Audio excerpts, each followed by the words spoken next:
BJP ವಕ್ಫ್ ಹೋರಾಟಕ್ಕೆ ಕಾಂಗ್ರೆಸ್ ನಾಯಕರು ಕಿಡಿಕಾರ್ತಾ ಇದ್ದಾರೆ. ಬಿಜೆಪಿ ನಾಯಕರ ವಿರುದ್ಧ ಸಚಿವ ಪ್ರಿಯಾಂಕ್ ಖರ್ಗೆ ಕೂಡ ವಾಗ್ದಾಳಿ ಮಾಡಿದ್ದಾರೆ.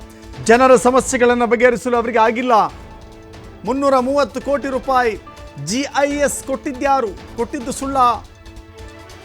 ವಕ್ಫ್ ಆಸ್ತಿ ಸಂರಕ್ಷಣೆ ಮಾಡ್ತೀವಿ ಅಂತ ಹೇಳಿದ ಸುಳ್ಳ? ಇದೆಲ್ಲವೂ ಕೂಡ ಬಿಜೆಪಿಯವರು ತಮ್ಮ ಪ್ರಣಾಳಿಕೆಗಳಲ್ಲಿಯೇ ಘೋಷಣೆ ಮಾಡಿಲ್ವೇ?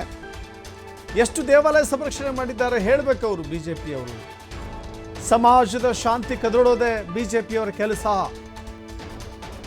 ತೇಜಸ್ವಿ ಸೂರ್ಯ ಟ್ವೀಟ್ ಮಾಡಿ ಡಿಲೀಟ್ ಮಾಡಿದ್ದು ಯಾಕೆ ಹಂಗಂದ್ರೆ, ಯತ್ನಾಳ್ ಜಾರಕಿಹೊಳಿ ಬೇರೆ ಹೋರಾಟ ಮಾಡ್ತಿದ್ದಾರೆ. ಅವರ ಪಕ್ಷದಲ್ಲಿ ಅವರವರೇ ಬೈದಾಡ್ಕೊಂಡು ಒದ್ದಾಡ್ತಾ ಇದ್ದಾರೆ, ಓಡಾಡ್ತಾ ಇದ್ದಾರೆ. ಇವರ ಸಮಸ್ಯೆ ಮುಗಿದ ಮೇಲೆ ಕಾಂಗ್ರೆಸ್ ಬಗ್ಗೆ ಮಾತಾಡಲಿ ಅಂತ ಹೇಳಿ ಬಿಜೆಪಿಯ ವಿರುದ್ಧ ಪ್ರಿಯಾಂಕ್ ಖರ್ಗೆ ಲೇವಡಿ ಮಾಡಿದ್ದಾರೆ. ಹೇಳಿದ್ದೀನಲ್ಲ, ನನ್ನ ಪ್ರಶ್ನೆಗೆ ಒಂದಕ್ಕನ ಉತ್ತರ ಕೊಟ್ಟಿದ್ದಾರಾ? ಕೇಂದ್ರ ಸರ್ಕಾರ 330 ಕೋಟಿ ರೂಪಾಯಿ GIS ಮ್ಯಾಪಿಂಗು ವಕ್ಫ್ ಪ್ರಾಪರ್ಟಿಗೆ ಕೊಟ್ಟಿರೋದು ಸುಳ್ಳ?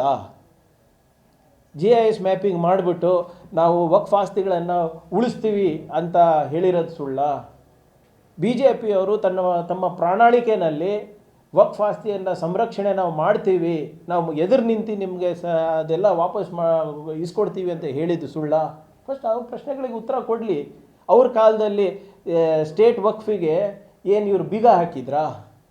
ಇವ್ರ ಕಾಲದಲ್ಲಿ ಎಷ್ಟು ದೇವಾಲಯಗಳನ್ನು ಸಂರಕ್ಷಣೆ ಮಾಡಿದ್ದಾರೆ ಹೇಳಿ.